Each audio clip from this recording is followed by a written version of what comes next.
아볼로가 고린도에 있을 때라고 하는 이 삽입구가 사실 조금 어색합니다. 굳이 뭐 아볼로가 고린도에 있을 때에 바울이 에베소에 왔다, 이렇게 일부러 두 사람이 함께 있지 아니하게 따로 떨어져 대륙을 건너서, 아볼로는 고린도에 가 있고 아가야 지방에 가 있고, 에베소에는 이제 이 2차 전도 여행을 예루살렘에 가서 보고하고, 23절에 보면 있는 것처럼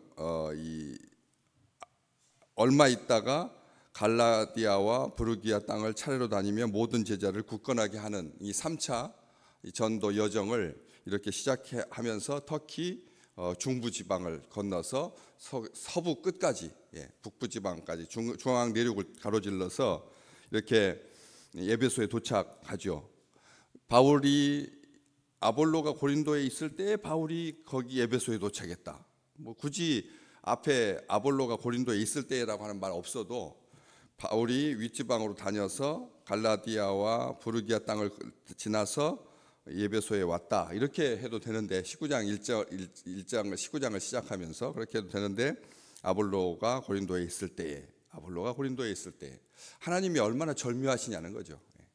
우리가 생각할 때 바울이 도착할 때까지 조금 기다려서 아볼로가 바울을 만나고, 그럼 얼마나 좋겠습니까? 왜냐하면 브리스길라와 아굴라를 통해서 하나님의 도를 깨닫게 되고, 그래서 성령이 충만하고 은혜 받아서 이렇게 선교지로 고린도로 떠나가기 전에 한 번 더 진짜 선교사의 원조인, 선교사의 대장인, 선교사의 기초가 되는 바울과 만나가지고 한 달 정도, 한 2달 정도 이렇게 서로 강화를 받아가지고 그렇게 날카롭게 되어서, 예리하게 되어서 복음의 전사로 이 선교를 출발하면 훨씬 그 맞물림이 얼마나 좋겠습니까?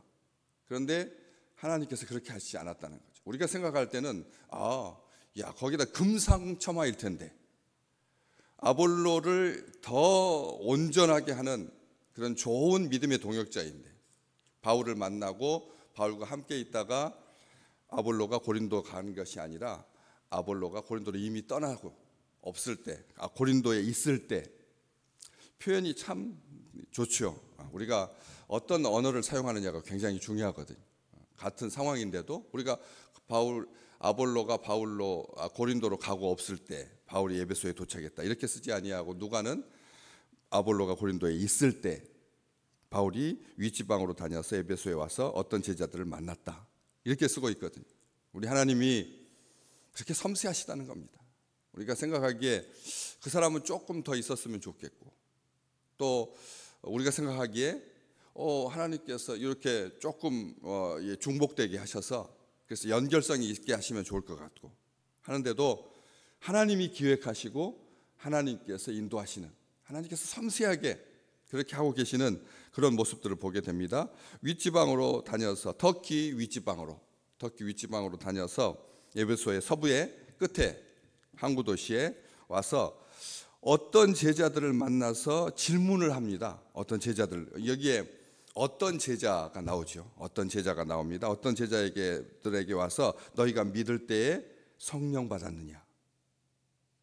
에베소 교회는 바울이 그냥 싹 스쳐 지나간 1차 때 여정에 있지도 않은, 1차 때 여정에 있지도 않은, 2차 때 마지막 선교지로 이제 복귀하기 위해서, 예루살렘으로 복귀하기 위해서 잠깐 들렀다가, 왜냐하면 직항편이 없어서 이 고린도 지역에서, 고린도의 겐그레아 항구에서 배 타고 이 예루살렘까지 가는 긴 여정에 직항편이 없어서 잠시 거기 들렀다가 다시 배편이 생겨가지고 다시 복귀했거든요. 그러면서 브리스길라와 아굴라를 거기에다 두고 그냥 가서 뭐 며칠 동안 묵으면서 유대인의 회당에서 뭘 가르치고 이런 것이 없이 그냥 지나갔던 경유지였거든요.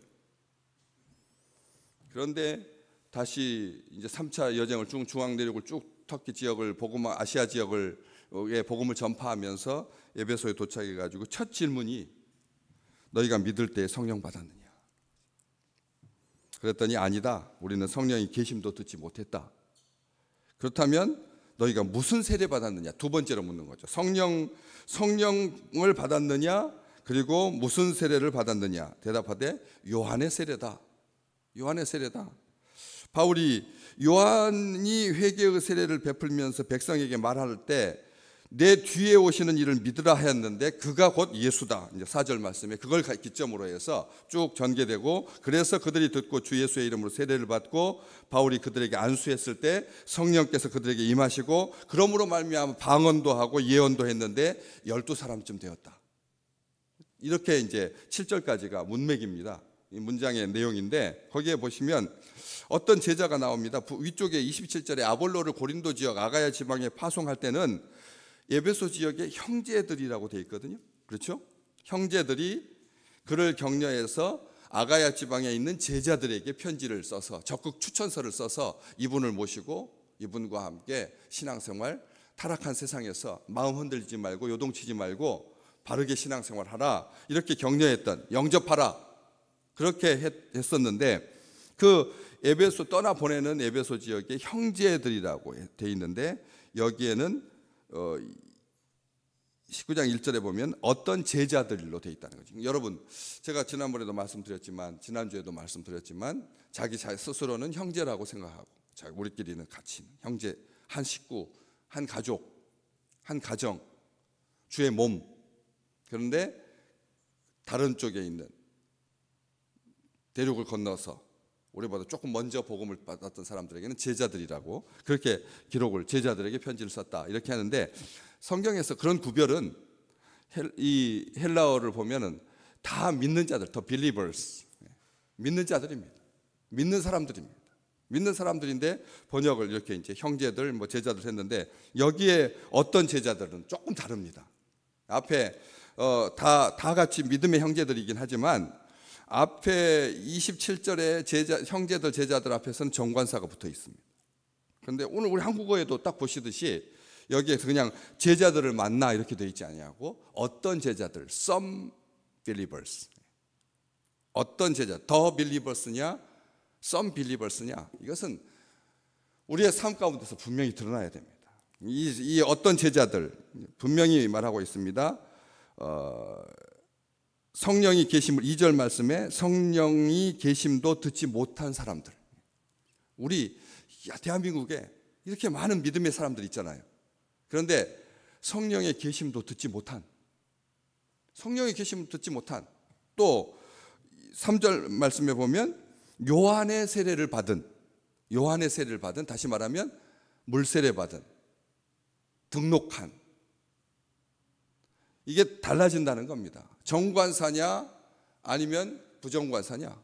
앞에가 어떤 사람으로, 익명으로 머물지 말라는 겁니다. 익명으로 머물러서는 안 된다는 거예요.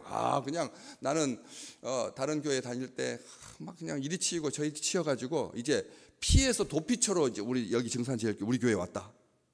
바깥에서 그냥 막 했는데 이렇게 맞고 저렇게 맞아서 상처받아서, 그래서 여기서는 좀 조용하게 쉬다 가려고 그렇게 경유지로. 그러니까 나한테 뭐 하라고 하지 말고, 헌금 봉헌위원도 시키지 말고, 안내도 시키지 말고, 그냥 나를 냅두세요. 너나 잘하세요. 나는 이미 산전수전 다 겪어서 여기 교회 와서는 그냥 말씀만 듣겠습니다. 그래서 무명으로 익명으로 그렇게 있게 좀 내버려 두시라고. 내가 알아서 할 테니까. 나도 다 세례 받고, 나 세례 교인이고, 다른 교회에서 안수집사 권사까지 다 하고 그렇게 왔으니까 나를 뭐 집사로 부르든 뭐 상관없이 그냥 내버려 두시라. 어떤 제자들 만났을 때 바울이 그러시냐고, 이 본토에서 얼마나 고생 많으셨냐고, 예루살렘에서 그 요한의 세례 받으면서 요한의 제자로 그렇게 있으면서 스승이 참수되고 그런 어수선한 과정 속에서 온 세상으로 흩어지면서 얼마나 수고했느냐고, 알았다고 그냥 가만히 계시라고 하지 아니하고 바울이 질문을 한다는, 질문. 성령 받았느냐? 여러분 늘 물어야 됩니다. 스스로에게. 나 지금 성령 받은 사람인가? 성령이 아니고서는 주를 그리스도라고 시인할 수 없다고 하니까 나야 뭐 그리스도, 나의 주 이렇게 말하니까 나는 성령 받았느냐 안 받았느냐는 나에게 묻지 마라. 귀찮다고. 그렇게 내버려 두지 않았다는 거죠. 요한의 세례 받은 사람들 어떻게 살았는데요? 헌신적으로 살았습니다. 기도하고 금식하고 요한의 청빈한 삶을 보고 그에게 세례 받은 거예요. 요한에게 세례를 받았다라고 하는 말은 요한의 삶이 나의 삶의 방향성과 일치했기 때문에 그의 성실함이 좋아서 아무도 헤롯 정권을 향하여서 쓴소리 하지 못하고 바른 소리 하지 못했을 때 헤롯처럼 그렇게 의의 길로 가고 도덕적이고 순결한 삶, 청빈한 삶 좋아가지고 그에게 세례 받은 거 아닙니까?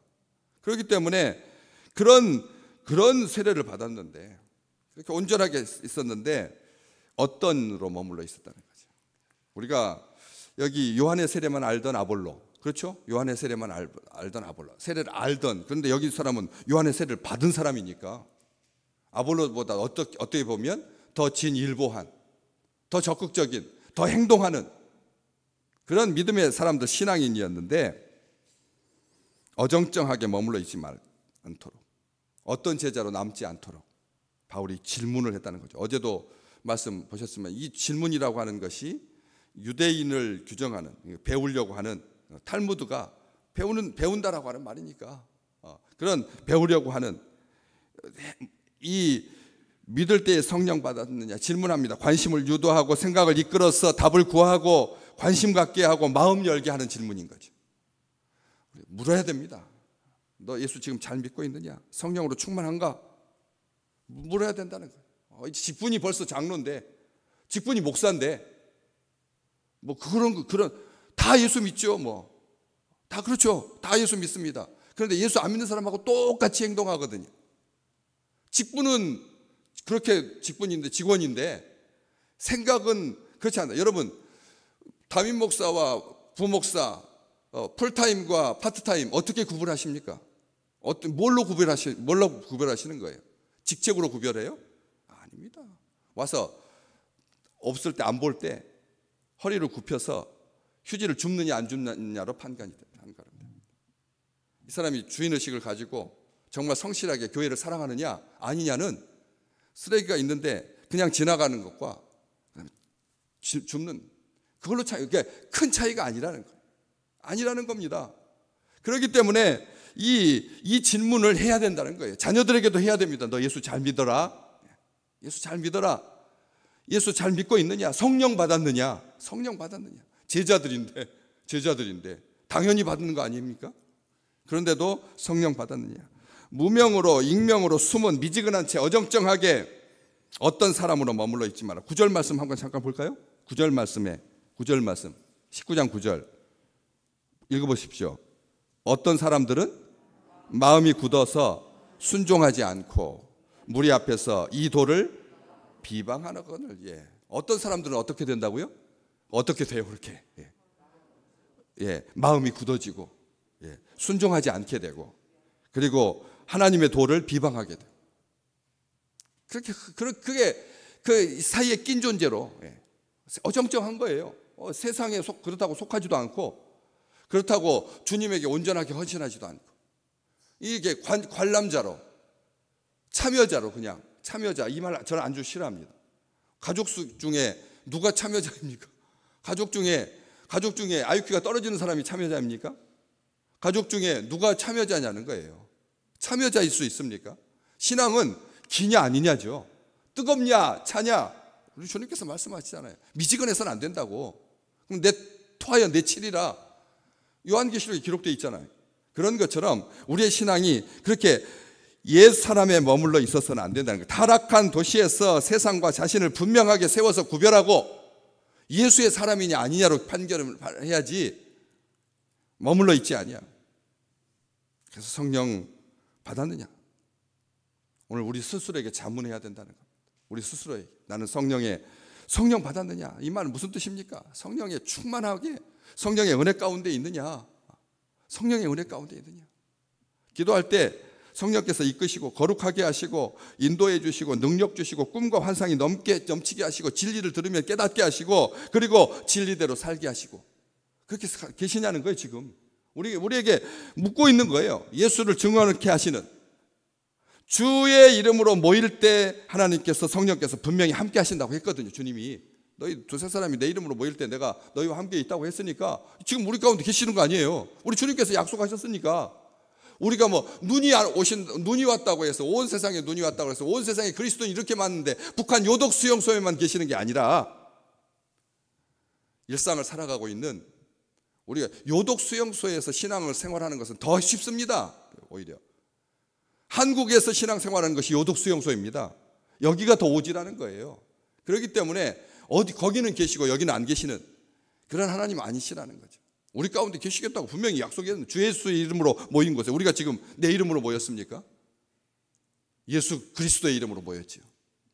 그렇기 때문에 그렇게 모일 때 기도할 때 성령께서 함께 하십니다. 우리가 기도하면 성령께서 들으십니다.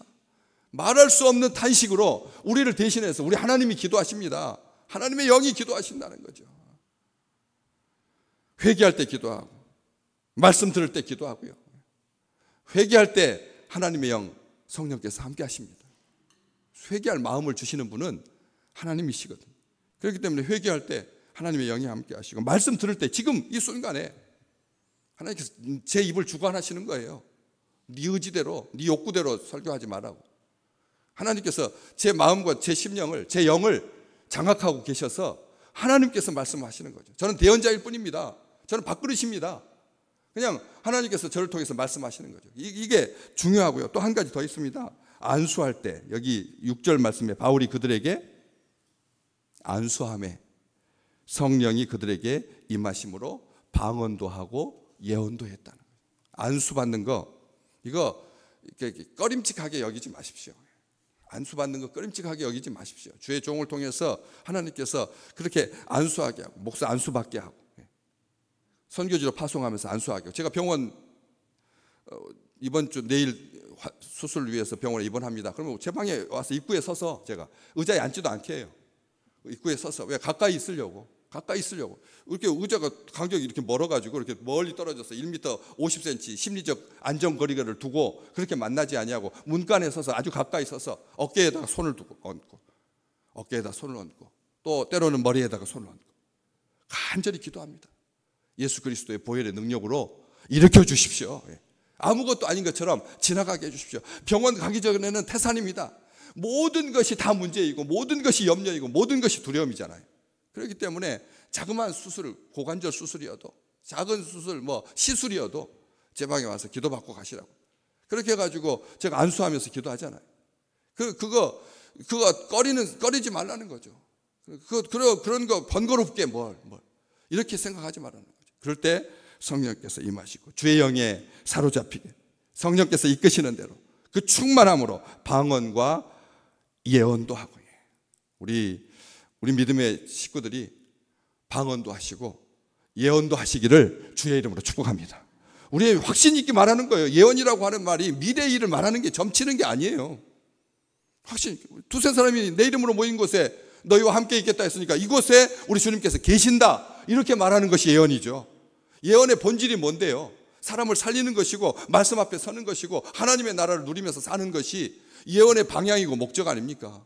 그런 것처럼 그렇게 흔들리지 아니하고 표대를 향하여서 관제와 같이 부어지면서 전심전력하고 그런 열정을 가득하여서 오늘도 기쁨으로 충만한 축축한 무거운 그런 눈 속에서 공기도 무겁고 이런 속에서 오늘 아침에 뭐 또 서울에 뉴스는 오늘 저녁에 똑같이 나올 겁니다. 교통 대란이었고 출근 대란이었다 뭐 추돌사고가 몇 건이고 이런 거 하나도 안 중요하고 주의 영이 우리 가운데 계셔서 우리의 생명을 지켜주시고 우리의 가는 길을 기뻐하시고 우리 가는 길을 기뻐하시고 행할 때마다 주의 증인으로 살게 하시는 성령 받았느냐?